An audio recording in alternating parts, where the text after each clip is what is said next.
안녕하세요. 오늘도 들러주셔서 감사합니다. 새벽에 들려주는 옛 이야기 시작하겠습니다. 조선 정해년 늦봄. 초여름 비가 질척질척 내리던 어느 날 저녁이었다. 남쪽 고을로 어명을 품고 떠난 한 관리가 산을 넘던 중 갑작스레 고열에 시달려 걸음을 멈추게 되었다. 그가 도착한 곳은 인적 드문 산중의 외진 주막이었다. 이보시오, 주모, 방 하나 비었는가? 사내는 젖은 갓을 벗으며 조용히 말했다. 눈빛은 매서웠고 품 안에는 천으로 곱게 쌓인 짙은 갈색 보따리 하나가 꼭 끌어안겨 있었다. 이런 굳은 날엔 방새가 평소보다 좀 더 붙는 법이지요. 주모가 얄밉게 웃으며 말하자 사내는 더는 묻지 않고 은전 두 잎을 내밀었다. 그렇게 방 한 칸을 얻은 그는 말없이 몸을 눕힌 채 조용히 떨리는 몸을 감싸 안고 품에 든 보따리를 매만졌다. 그때였다. 주모, 여기 방 있어? 허리가 뻐근해 죽을 지경이요. 문을 휙 열고 들어선 사내 하나. 땀과 흙먼지로 절은 저고리에 얼굴은 꾀제제, 등엔 지게 대신 헝겊 보따리 하나를 메고 있었다. 정처 없이 떠돌며 이 고을 저 고을 품팔이로 생계를 잇는 하루살이 사내로. 사람들은 그를 복만이라 불렀다. 성도 고향도 알 수 없으나 손재주 하나는 야무져. 가는 곳마다 일이 끊이지 않았다. 이날도 비를 흠뻑 맞은 채 산을 내려오다 다리가 풀려 우연히 이 주막에 몸을 들이게 된 것이었다. 거긴 다 찼으니 이리와 공동방 쓰소. 주모가 가리킨 곳은 이미 한 사내가 웅크린 채 누워 있었다. 어이, 고맙소이다. 무엄 비가 이리 오는지 이러다 장독대까지 떠내려가겠소. 복만은 보따리를 문 옆에 내려놓고 거친 숨을 몰아쉬며 그대로 누워 잠에 들었다. 그리하여 서로 닮은 듯 다른 두 보따리가 옆에 나란히 놓인 채 어둠이 내린 밤 고요 속에 조용히 잠들어 있었다. 다음 날 동이 트기 전 관리는 심신이 온전치 않은 채 어둠 속에서 옆에 놓인 보따리 하나를 집어들고는 서둘러 주막을 빠져나왔다. 한참 뒤 복만이가 퍼뜩 눈을 떴다. 언제 이리 퍼질러 잤담? 큰일 났네. 홍참봉댁 마당 손봐주러 가야 하는디. 얼른 서둘러야겠구먼. 복만은 고개를 흔들며 자리에서 일어났다. 구석에 놓인 보따리를 힐끗 바라보며 복만은 혼잣말처럼 중얼거렸다. 이게 내 보따리인가 보구만. 별 의심 없이 보따리를 들쳐매고 대충 옷매무새를 추스른 복만은 대청에 나와 주모에게 툭 한마디 건넸다. 잘 묵었소이다. 다음에 또 오지라. 그리곤 어깨에 짐을 메고 느긋하게 산길을 내려가기 시작했다. 허나 아무도 몰랐다. 그날 아침 그 주막에서 조선 팔도를 뒤흔들 일 하나가 조용히 바뀌어 버렸다는 것을. 복만은 땀이 등에 밴 채로 느릿느릿 걷다 길가 큰 바위에 걸터 앉았다. 허허, 이리 타다간 등짝이 있겠네. 보따리를 내려놓은 그는 땀을 닦으려 헝겊 손수건을 꺼내기 위해 매듭을 풀기 시작했다. 그 순간 보따리에서 종이 뭉치가 와르르 쏟아졌다. 복만이 눈썹을 찌푸렸다. 응? 이게 다 무엇이다냐? 그제야 뭔가 이상함을 느낀 복만은 보따리를 풀어 하나하나 뒤지기 시작했다. 하지만 그 안은 자신이 넣어둔 물건은 하나도 없고 붉은 도장이 찍힌 종이 뭉치가 전부였다. 복만은 멍하니 보따리를 들여다보다가 그제야 작게 중얼거렸다. 아이고, 짐이 바뀌어버렸구먼. 복만이는 한참 종이 뭉치를 손에 들고 있다가 툭 내뱉었다. 뭐 그런다고 내가 어쩌랴. 이건 뭐 불쏘시개로나 써야지. 그리고는 종이를 다시 보따리 속에 밀어넣고 느릿한 걸음으로 길을 나섰다. 어느덧 저녁 어스름이 깔릴 무렵 복만은 외진 계곡길을 따라 조용히 내려가고 있었다. 그때 어디선가 철퍼덕 물튀는 소리가 들려왔다. 복만은 걸음을 멈추고 가만히 귀를 기울였다. 사람 살려. 희미한 목소리, 누군가 물에 빠져 허우적대고 있었다. 아이고, 이게 뭔 일이여. 사람이 빠졌구먼. 복만은 짐을 내던지고 허겁지겁 물가로 뛰어갔다. 그리고는 계곡 물살에 휩쓸리던 한 사내를 겨우 끌어냈다. 젖은 몸에 숨이 턱까지 차오른 사내는 물이 고인 바위턱에 털썩 주저앉았다. 덕분에 살았구먼. 고맙소. 복만은 사내를 흘끗 내려다보며 자기 허리춤에 찬 수건을 풀어 건넸다. 입 덜덜 떨고 있지 말고 이거나 둘르소. 해 떨어지면 금세 썰렁이요. 감기 걸리기 딱 좋을 테니께. 계곡가엔 바람이 점점 차가워졌고 두 사람은 마른 나뭇가지를 주워다 작은 불을 피웠다. 복만은 나뭇가지를 불가에 던져 넣으며 중얼거렸다. 이래선 택도 없구먼. 금세 꺼질 판이요. 아참, 그게 있었지. 불쏘시개가 될 만한 걸 찾던 복만은 보따리 안에 있던 구겨진 종이 뭉치를 떠올렸다. 종이만 잔뜩 들었지라. 에이, 뭐에 쓰는지도 모르겠고 이거나 태워야겠네. 그러다 문득 종이 뭉치 사이에 유독 눈에 띄는 것이 하나 있었다. 다른 것들과는 다르게 단단히 접혀 있었고 붉은 끈으로 묶인 채 봉인된 상태였다. 그 위엔 낯선 관청의 인장이 선명히 찍혀 있었다. 응? 이건 또 뭐여? 뭐라고 써있긴 한디. 난 글을 모르니 원. 복만이 종이를 불가에 들이밀려는 순간 잠깐, 그거 이리 줘보시오. 몸을 웅크리고 있던 사내가 벌떡 일어나 휙 손을 뻗어 종이를 낚아챘다. 그는 불빛 아래에서 봉인을 찬찬히 살펴보더니 얼굴빛이 서서히 굳어졌다. 이건 대체 이런 게 어째 자네 보따리에 있단 말이오? 그게 뭔디 그러시오? 사내는 숨을 가다듬고 말했다. 이건 함부로 만져선 아리 될 문서요. 저 인장 의금부 것이오. 전하께 직접 아뢰어야 할 극비 밀서란 말입니다. 복만은 어리둥절한 얼굴로 사내를 바라보다가 보따리 속을 다시 들춰보았다. 그게 주막서 보따리가 바꿔져 불었지 뭡니까? 사내는 묵묵히 고개를 끄덕였다. 이 문서가 잘못 전해지거나 중간에 사라지기라도 하면 조선의 목줄이 잘릴 수도 있습니다. 그제야 복만은 자신이 무심코 쥐고 다니던 물건이 얼마나 중대한 것인지 깨달았다. 이걸 그냥 불 속에다 넣어버렸으면 어쩔 뻔했단가. 참말로. 지금이라도 안 늦었겠지라잉? 얼른 갖다 드려야 쓰겄구만. 조용한 궁궐대, 정전 마루에 앉은 왕 앞에 관리가 무릎을 꿇었다. 전하의 명을 받들어 하동에서 돌아왔사옵니다.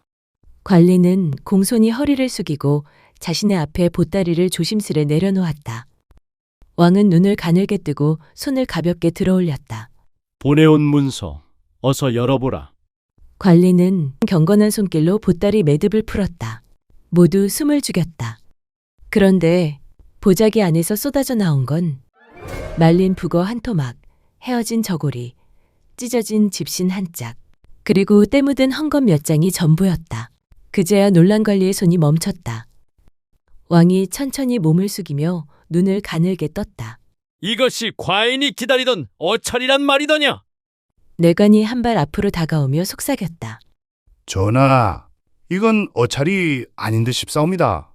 순간 관리의 얼굴빛이 하얗게 질렸다. 아니옵니다, 저하. 분명 이 보따리였사온데 소인이 직접 메고 왔사온데 아니 이게 대체 어찌? 왕은 잠시 말이 없었다. 대신 손가락을 들어 천천히 의금부 도사를 불렀다. 의금물은 들으라. 왕명을 싣고 떠난 자가 그 뜻을 잃고 돌아왔다면 그 죄는 결코 가볍지 않다. 의금물은 명을 받들어 그 죄값을 따져 물을지어다. 관리는 그 자리에 털썩 엎드렸다. 전하, 신의 과실이 아니옵니다. 천벌을 받아 마땅하오나 부디 한 번만 살펴주시옵소서. 그러나 왕은 이미 고개를 돌린 뒤였다. 복만은 보따리를 단단히 여며 메고 서둘러 궁을 향해 길을 나섰다. 이게 자칫 나라를 뒤흔드는 물건일지도 모르지. 내 손에 있을 물건이 아닌디 말이오. 그는 속으로 중얼거리며 산길을 타고 서둘러 발걸음을 옮겼다. 그때였다. 어스름이 깔리기 시작하던 늦은 오후. 저 멀리 숲 너머에서 여인의 다급한 비명이 들려왔다. 복만은 걸음을 멈추고 고개를 획 돌렸다. 뭐야? 무슨 일인겨? 복만이 풀숲을 헤치고 나서자 낮은 언덕 아래 다급한 광경이 눈에 들어왔다. 젊은 여인이 장님 아버지를 감싸 안은 채 뒤로 물러서고 그 앞으론 도적 두 놈이 버티고 있었다. 한 놈은 몽둥이를 휘두르며 으르렁거렸고 다른 놈은 여인의 옷자락을 희죽이며 더듬고 있었다. 아가씨, 겁낼 것 없어. 우리랑 한나절만 놀다 가면 된다니께. 뭘 그리 겁먹고 그래요? 복만은 말없이 주위를 두리번거리더니 근처에 떨어져 있던 큼직한 나무 토막 하나를 집어들었다. 툭 어깨에 걸치고는 그들 앞쪽으로 성큼 다가섰다. 참말로 사람 겁주는 재주는 타고났구만. 하필 나 같은 놈을 만난 게 재수 없는 게지. 도적 하나가 고개를 획 돌리며 눈을 흘겼다. 너는 뭐야? 어이, 남일에 나서지 마시지. 괜히 끼어들었다가 뼈 몇 개 나갈 수 있은께 알겠소? 복만은 콧방귀를 끼듯 피식 웃고는 나무 토막을 어깨에서 툭 내려잡았다. 겁은 팔아본 적 없고 욕은 모셔봤지. 그 말이 떨어지기 무섭게 도적 하나가 몽둥이를 들고 성큼 다가오려 하자 복만은 나무 몽둥이를 휘둘러 놈의 손등을 콱 내리쳤다. 놈이 손을 움켜쥐고 비명을 지르자 복만은 허리를 비틀며 그 옆구리를 발로 걷어찼다. 도적은 숨 넘어가는 소리를 내며 구르더니 벌떡 일어나 숲속으로 주랭랑쳤다. 남은 한 놈은 복만이 서서히 다가오는 걸 보자 몽둥이를 내려놓고 두 손을 번쩍 들었다. 이 미친놈. 아니요. 잘못했소. 정말 잘못했소이다. 복만은 눈썹 하나 까딱하지 않고 몽둥이를 툭 하고 바닥에 내려 찍었다. 아직도 서 있는 거 보니 좀 더 맞아야 정신을 차릴 모양이구먼. 그 말이 떨어지기 무섭게 놈은 발에 땀이 난 듯 허겁지겁 달아났다. 장님 아버지는 복만 쪽으로 두 팔을 더듬었고 여인은 마치 얼어붙은 듯 그 자리에 주저앉아 있었다. 복만은 장님의 팔을 조심스레 붙잡았다. 어르신, 괜찮으시옵니까? 허리 좀 부축혀 드리려니까 이 몸에 살짝 기대보시죠. 장님은 고개를 끄덕이며 복만의 손을 꼭 잡았다. 이 은혜를 어찌 갚겠소? 이름이 어찌 되시오? 젊은이. 이름이야 복만이라 하지요. 복은 타고난 게 별로 없고 주먹은 좀 쓰는 편입니다요. 허허. 그 말에 뒤따라 걷던 여인이 고개를 살짝 돌려 작은 웃음을 지었다. 댁이 어디십니까? 지가 댁까지 모셔다 드리죠. 복만은 허리를 굽혀 장님 아버지를 업고 산을 내려갔다. 해가 완전히 저물 무렵 셋은 산 아래 작은 초가집에 당도했다. 방 안에 장님 아버지를 조심스레 눕히고 나자 여인은 말없이 부엌으로 향했다. 잠시 후 구수한 된장 냄새가 은근히 퍼지기 시작했고 정갈하게 차린 밥상 하나가 복만 앞에 놓였다. 복만은 밥상보다도 먼저 그 상을 내미는 여인의 얼굴을 마주하자 그대로 숨이 턱 막혔다. 사람이 이렇게까지 고울 수 있는겨? 복만은 숨을 삼켰다. 눈앞이 멍해졌고 가슴이 쿵 하고 내려앉았다. 등잔불 아래 부드러운 눈매와 단정한 인매, 맑은 얼굴빛이 조용히 빛나고 있었다. 예. 잘 먹겠습니다요. 된장국을 한 숟갈 떠먹다가 슬쩍 고개를 들었는데 여인과 눈이 딱 마주쳤다. 복만은 멍해진 얼굴로 얼른 눈을 돌렸다. 음식이 참으로 맛있습니다. 정갈하고 구수하고. 말이 꼬이자 여인은 조용히 미소 지으며 말했다. 조금 전의 일은 참으로 고맙사옵니다. 아니었으면 어찌 됐을지. 에이, 그깟 것도 인연이겠죠. 마침 그리로 걷고 있었을 뿐이었으니 너무 고마워 마시오. 여인은 잠시 머뭇거리다 작게 고개를 숙이며 한마디 더 했다. 그래도 저는 평생 못 잊을 겁니다. 은혜 깊이 새기겠습니다. 복만은 말없이 웃으며 고개를 끄덕이고 다시 숟가락을 들어 조심스레 밥 한 숟갈을 떴다. 불빛 아래 그의 볼은 희미하게 붉게 물들어 있었다. 그날 밤 복만은 오랜만에 마음 놓고 눕는 잠자리에서 한참을 뒤척이다 겨우 눈을 붙였다. 그리고 동이 트기 전 복만은 조용히 일어나 짐을 챙겼다. 초가 마당을 막 나서려던 찰나 그의 발걸음을 살며시 막아선 건 여인의 따뜻한 손이었다. 여인은 집신 한 켤레를 조심스레 내밀었다. 드릴 것이 이것밖에 없어 송구하옵니다. 길 떠나신다 하여 밤새 엮어보았사옵니다. 어머님께 배운 방식이라 발에 덜 밟히실 거예요. 복만은 그 집신을 가만히 들여다보다 조심스럽게 품 안에 넣었다. 잘 신겠소이다. 정성 잊지 않겠소. 여인은 살짝 웃으며 물었다. 그리 급히 어딜 가시기에 이리 새벽에 떠나십니까? 복만은 등에 보따리를 매며 말했다. 한양으로 갑니다. 좀 급한 볼일이 있어 그리로 가는 길이죠. 여인은 잠시 고개를 끄덕이더니 작게 숨을 들이쉬고는 말했다. 다음에 이 길 지나실 일 있거든. 꼭 한번 들러주십시오. 저희 집 마을 어귀에 감나무 큰 집이에요. 복만은 웃으며 집신을 품에 넣고 고개를 숙였다. 예, 다음엔 꼭 들르겠습니다. 그렇게 말한 뒤 복만은 다시 발을 돌려 마을을 떠났다. 여인은 마당 끝까지 나와 서서 그의 뒷모습이 숲 어귀에 닿을 때까지 한참을 바라보고 섰다.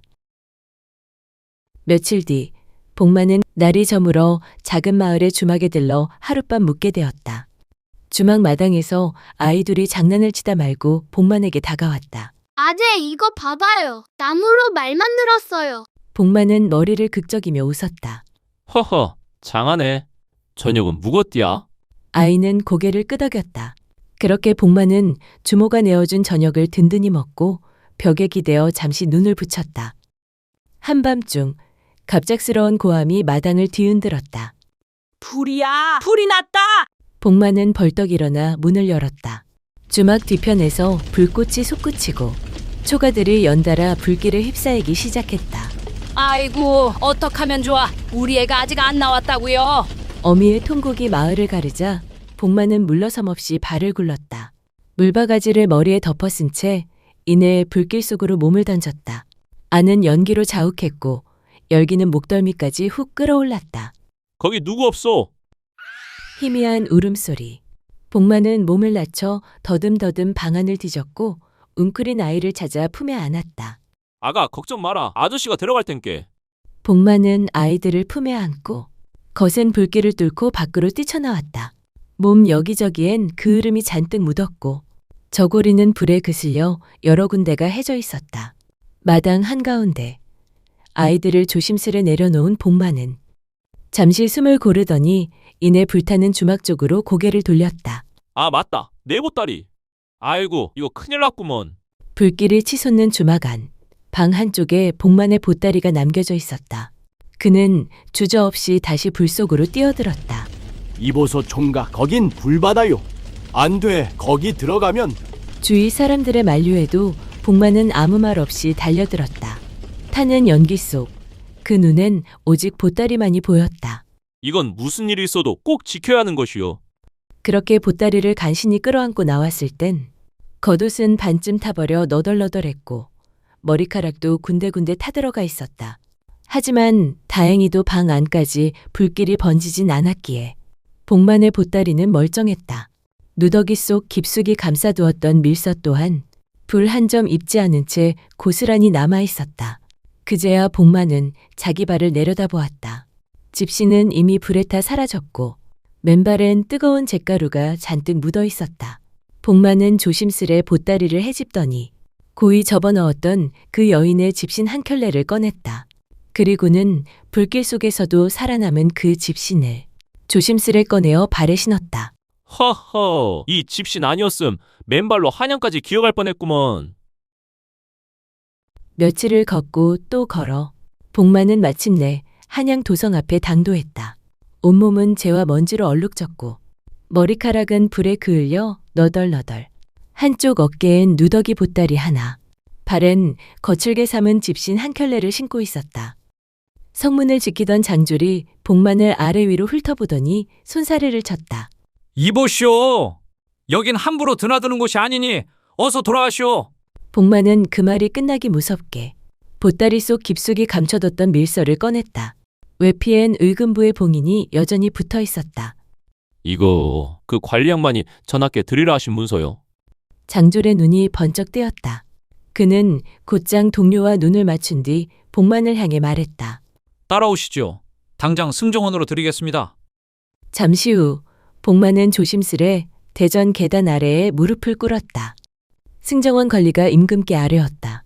전하, 시일이 늦었사오나 하동에서 급히 올라온 밀서를 전할 사안이 있사옵니다. 임금은 눈썹을 찌푸렸다. 밀서를 전할 자가 누구더냐? 그때 누더기 차림의 복만이 고개를 깊이 숙인 채 두 손으로 밀서를 올렸다. 소인은 떠돌이 복만이라 하옵니다. 본디 이 문서는 어느 관리 양반께서 들고 가시던 것이온디 그만 길에서 보따리가 바뀌는 바람에 소인이 그걸 품고 오게 되었사옵니다. 하지만 이게 무슨 문서인지는 소인도 잘 모르겠고 부디 안에 뭐가 들었는지 전하께서 친히 살펴주시면 좋겠사옵니다. 관리 하나가 밀서를 받아 임금 앞에 올렸다. 잠시 후 임금의 안색이 굳었다. 이게 이런 중차대한 내용이었단 말이냐? 주위 대신들의 얼굴도 술렁이기 시작했다. 잠시 침묵이 흐른 후 임금은 조용히 입을 열었다. 복만이라 하였느냐? 예, 전하. 길 위에서 무슨 일이 있었는지는 이 자리에 모인 이들이 모두 들었노라. 하찮은 떠돌이 하나가 목숨을 걸고 나라의 운명을 지켰으니 이는 실로 하늘이 보낸 충직한 사내가 아니더냐. 복만은 그 말에 황망히 머리를 조아렸다. 송구하옵니다. 아무 보탬도 안 되는 천한 몸이옵니다만. 아니다. 그 정직한 마음 하나가 천석관보다 귀한 공이로다. 임금은 좌우를 둘러보며 명하였다. 이 복만이란 자에게 상을 내리도록 하라. 그 충직함을 기려 벼슬을 내리고 몸과 마음을 쉴 수 있도록 거처와 녹을 베풀라. 복만은 끝내 고개를 들지 못한 채 그 자리에 그대로 엎드려 눈시울을 붉혔다. 임금은 복만을 조용히 내려다보며 물었다. 복만아, 벼슬이 탐나지 않느냐? 그대의 충직함은 조종에 두고 귀하게 쓰고 싶은 마음이로다. 그러자 복만은 한참을 머뭇거리다 고개를 숙였다. 전하, 소인은 그저 글도 모르는 떠돌이일 뿐이옵니다. 먹을 줄은 알아도 붙들 일은 없고 신하의 도리는커녕 하루하루 끼니 챙기기도 벅찬 몸이 없죠. 전하의 크신 은혜, 몸둘 바를 모르겠사오나 소인은 그저 길 위가 더 편하옵니다. 잠시 정적이 흘렀고 임금은 결국 부드러운 미소를 머금으며 고개를 끄덕였다. 허면 그 마음을 따르도록 하라. 허나 그대가 지킨 이 나라의 마음만은 잊지 않겠노라. 그리하여 임금은 금은 보화와 고급 비단 몇 필을 내리도록 하였다. 며칠 뒤 복만은 다시 길 위에 있었다. 누더기였던 옷 대신 깨끗한 옷을 입고 등에는 새 보따리 하나가 매어 있었다. 그 속에는 임금이 내린 금 몇 덩이와 은 한 보퉁이, 그리고 그 여인에게 전하려고 고이 접어넣은 고운 비단 2필이 함께 담겨 있었다. 복만은 조용히 산길을 내려와 그 여인이 살던 초가 마을 어귀에 닿았다. 저만치 크고 붉은 감이 주렁주렁 달린 감나무가 보이자 그는 한 걸음 한 걸음을 힘차게 내디뎠다. 마당에서는 여인이 맑은 햇살 아래 빨랫줄을 정리하다가 발자국 소리에 고개를 들었다. 복만이 손을 들어 조용히 흔들자 여인도 그를 바라보며 조용히 웃고는 천천히 손을 들어 흔들어 주었다. 초가 마당 끝, 바람에 감잎이 살랑였고 햇살이 두 사람의 사이를 따스히 비추었다. 말 한마디 없었지만 그 순간 둘 사이에는 긴 여정을 위로하고도 남을 만큼의 따뜻한 약속이 내려앉아 있었다.